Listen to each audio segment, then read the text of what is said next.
Chicago, 21 de maio de 1990. Um trabalhador da manutenção encontra um carro abandonado na garagem de um complexo habitacional. Dentro do carro, o corpo de um jovem de 19 anos. A polícia foi acionada e o jovem identificado, Chad Maurer, de Madison, estado do Wisconsin, distante a 250 quilômetros.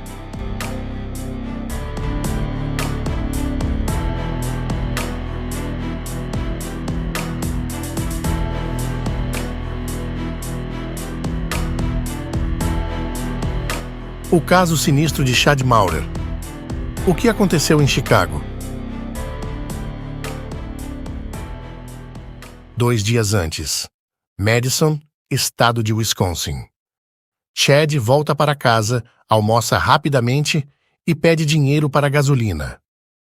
Sua mãe, Dolly, lembra-se do sorriso no rosto dele, sem nenhum sinal de que aquele seria seu último adeus. Chad iria voltar para o trabalho. À noite, quando o rapaz deveria estar de volta em casa, isto não aconteceu. A família começou a ficar preocupada e acionou a polícia. 2 dias depois, Chad seria encontrado morto no lado sul de Chicago, um dos bairros mais violentos do país. Seu carro estava abandonado em uma garagem de um complexo habitacional. A polícia concluiu: Chad havia tirado sua própria vida. Mas a família sabia que algo não se encaixava. A polícia de Chicago alegou que não havia evidências de crime, mas os nós dos dedos de ambas as mãos de Chad estavam esfolados até o osso e havia hematomas em seu rosto. Quando os pais de Chad pediram para ver as roupas velhas de Chad, eles as encontraram manchadas de sangue. John e Dolly começaram a temer que seu filho tivesse sido assassinado. Eles foram rever as fotos policiais do corpo de seu filho junto com o detetive do departamento do xerife do condado de Dane. Os pais notaram que a jaqueta no banco da frente não era uma jaqueta que eles sabiam que Chad tinha. Eles queriam saber se o tamanho da jaqueta é consistente com o tamanho de Chad, o que poderia pelo menos dar uma ideia da constituição básica de alguém que pode ter estado no carro com ele. A jaqueta era outra pista apontando para o envolvimento de uma pessoa desconhecida na morte de Chad. O relatório da autópsia também sugeriu que Chad não havia tirado a própria vida. O nível de monóxido de carbono em seu corpo era de 74%, muito mais alto do que o normalmente encontrado em casos de atentado contra a própria vida. Enquanto as descobertas provaram que Chad havia morrido de envenenamento por monóxido de carbono, os níveis extremamente altos sugeriram que ele havia sido colocado no carro enquanto estava inconsciente, em vez de entrar no carro por conta própria.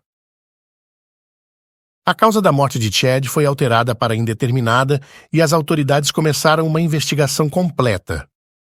O dono da loja de bicicletas onde Chad trabalhava foi citado em um jornal local, dizendo que ele achava que Chad parecia assustado. Logo após o artigo aparecer, a loja foi vandalizada. Nenhuma outra loja na área foi atingida. Parecia que alguém estava enviando uma mensagem. A história de Chad foi ao ar em um programa local, Crime Stoppers, em Madison. Após a transmissão, um interlocutor anônimo deixou uma dica perturbadora, alegando que Chad estava envolvido em um acordo de drogas com pessoas que moravam em seu complexo de apartamentos. Essas mesmas pessoas já haviam morado no lado sul de Chicago.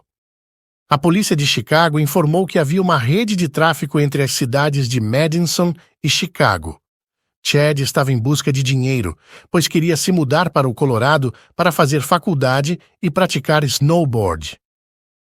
Acreditam que Chad pode ter sido escolhido para fazer o transporte de entorpecentes, mas no final, algo saiu errado.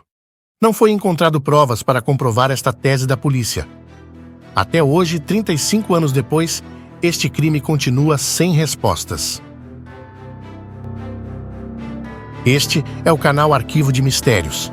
Inscreva-se e ative as notificações para não perder nenhum vídeo novo.